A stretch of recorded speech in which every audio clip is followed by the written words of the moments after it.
అందరికీ నమస్తే అండి. మాజీ ముఖ్యమంత్రి వైసీపీ అధినేత జగన్మోహన్ రెడ్డి గారు నిన్న రాప్తాడ్ నియోజకవర్గ పరిధిలో రామగిరి మండలానికి వెళ్ళి అక్కడ పాపిరెడ్డిపల్లిలో వైసీపీ కార్యకర్తను పరామర్శించారు కదా. బహుశా అది పరామర్శ లేదంటే బల ప్రదర్శన అనేది చూసిన వాళ్ళకి అందరికీ అర్థమవుద్ది. సో పరామర్శలో ఆయన చేసిన కొన్ని కామెంట్లు ఇప్పుడు బాగా వైరల్ అవుతున్నాయి. ఆయన ఆ ఒక్కసారి కాదు, నిన్న ఒక్కసారే కాదు, అంతకుముందు కూడా 4-5 సందర్భాల్లో పోలీసులను ఉద్దేశించి కొంచెం ఘాటు వ్యాఖ్యలే చేశారు. పోలీసుల్ని తీవ్ర స్థాయిలోనే హెచ్చరిస్తున్నారు. ఎందుకంటే ఈ 4 ఏళ్ళు పోలీసులతో టీడీపీతోనో జనసేనతోనో కంటే పోలీసులతోనే వీళ్ళు పోరాడాలి.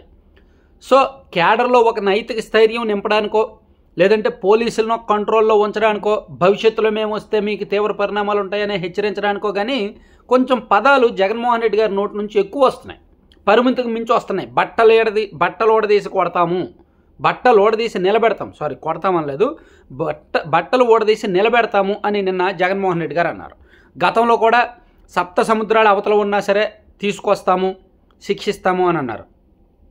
సో ఈ కామెంట్లు యాక్చువల్లీ పోలీస్ సంఘాల్లో కాస్త చర్చనీయాంశంగా మారాయి. సాధారణంగా ఇతర సంఘాలు వేరు. ఇదే కామెంట్లు జగన్మోహన్ రెడ్డి గారు కనుక ఉపాధ్యాయులను ఉద్దేశించి చేస్తే ఉపాధ్యాయ సంఘాలు ఈ పాటే రోడ్డెక్కేవి, జగన్మోహన్ రెడ్డి గారికి వ్యతిరేకంగా చాలా గట్టిగా పోరాడేవి.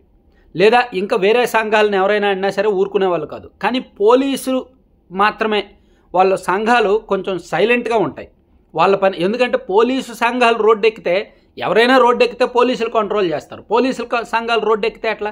సో వాళ్ళు విచక్షణ కోల్పోకూడదు, సంయమనం కోల్పోకూడదు. అందుకని పోలీస్ సంఘాలు ఇటువంటి విషయాల్లో జస్ట్ ఒక ప్రెస్ నోటో లేదంటే ఒక ప్రెస్ మీట్ ద్వారానే చెప్తారు తప్ప అంతకుమించి చేయరు.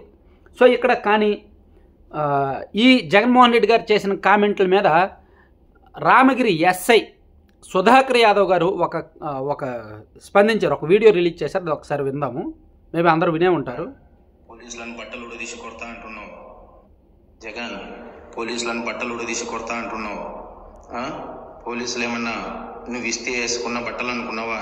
కష్టపడి చదివి రన్నింగ్ రేసుల్లో ఎగ్జామ్స్లో పాస్ అయ్యి ఎన్నో వేల మంది పోటీ పరీక్షల్లో నెగ్గి వేసుకున్న యూనిఫామ్ ఇది. నువ్వెవడో వచ్చి ఉడదీస్తా అంటే ఉడదీయడానికి ఇదేమి అరటి తొక్క కాదు. మేము నిజాయితీగానే ప్రజల పక్షాన్ని నిలబడతాం, నిజాయితీగానే ఉద్యోగం చేస్తాం, నిజాయితీగానే చేస్తాం, అంతే తప్ప అడ్డమైన దారులు తొక్కం. జాగ్రత్తగా మాట్లాడు. సో ఒక రకంగా జగన్మోహన్ రెడ్డి గారికి వార్నింగ్ ఇచ్చాడు ఆయన. మేము నిజాయితీగానే వస్తాం, నిజాయితీగానే ఉద్యోగం చేస్తాం, నిజాయితీగానే చేస్తాం.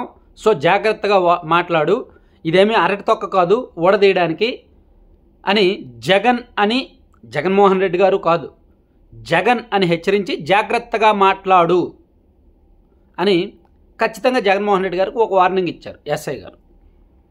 సో ఇది దేనికి సంకేతం? పోలీసుల్లో తెగింపు, పోలీసుల్లో జగన్మోహన్ రెడ్డి గారి పట్ల వ్యతిరేకత అనుకోవచ్చు, తెగింపు భావన అనుకోవచ్చు, ఒకటో రీజన్.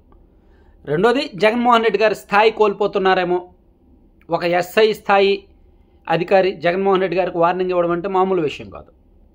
సో ఇట్లా మనం దీన్ని కొంచెం నాణ్యానికి రెండు వైపులా చూస్తే కొంచెం గట్టిగానే ఉంది. ఎందుకంటే జగన్మోహన్ రెడ్డి గారు కూడా నిన్న అక్కడ ప్రెస్ మీట్ పెట్టినప్పుడు ఆ ఘటన మీద మాట్లాడుతూ ఎస్ఐ తీరు మీద కొంత ఆరోపణలు చేశారు. ఎస్ఐ అలా చేశాడు, ఇలా చేశాడు, అతని దగ్గరికి వెళ్ళి వీడియో కాల్ చేసి బెదిరించాడు, అది ఇదని సోకాల్డ్ కొన్ని ఆరోపణలు అయితే చేశాడు.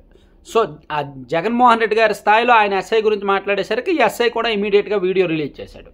ఇక్కడ కొసమెరుపు ఏంటంటే ఎస్ఐ సుధాకర్ యాదవ్ ఒకవేళ ఇతను కనుక వేరే కమ్యూనిటీ అయ్యి ఉంటే ఈ పాటే వైసీపీ వాళ్ళు కౌంటర్ ఇచ్చేవాళ్ళు, ఆ కమ్యూనిటీ అని. కానీ ఇతను బీసీ కులస్తుడు కాబట్టి దీనిలో వైసీపీ వాళ్ళు కులాన్ని తీసుకొచ్చే అవకాశం లేదు. అదొక పాయింట్. ప్లస్ పోలీసుల్ని ఆల్రెడీ జగన్మోహన్ రెడ్డి గారు అలా అన్నారు కాబట్టి, బట్టలు ఓడదీస్తాం అన్నారు కాబట్టి, దానికి ఒక పోలీసుల తరపున ఒక పోలీసు అధికారిగా, ఒక పోలీసు శాఖ ఉద్యోగిగా ఆయన అలా రెస్పాండ్ అయ్యాడు. సో అది పోలీసు వర్గాల్లో కూడా పాజిటివ్గానే ఉంటుంది. సర్లే మేము మాట్లాడలేకపోయాం, ఈయనైనా మాట్లాడాడు కదా అని ఒక పాజిటివ్ ఉంటుంది అనమాట. పోనీ ఉన్నతాధికారులు కూడా ఇతన్నేమీ అనే అవకాశం లేదు, ఎందుకంటే మనం మాటలు పడతామో మనం అని అంటాడు. సో ఈ ఒక్క వీడియోతో అతను రాష్ట్ర రాజకీయ వర్గాల్లో హీరో అయిపోయాడు సుధాకర్ యాదవ్, రామగిరి ఎస్ఐ. సో ఇది ఎంతవరకు దారితీస్తుంది అనేది చూద్దాం. మరి ఈ వార్నింగ్ని వైసీపీ వర్గాలు జగన్మోహన్ రెడ్డి గారు ఎంతవరకు స్వీకరిస్తారనేది కూడా చూద్దాం. Thank you.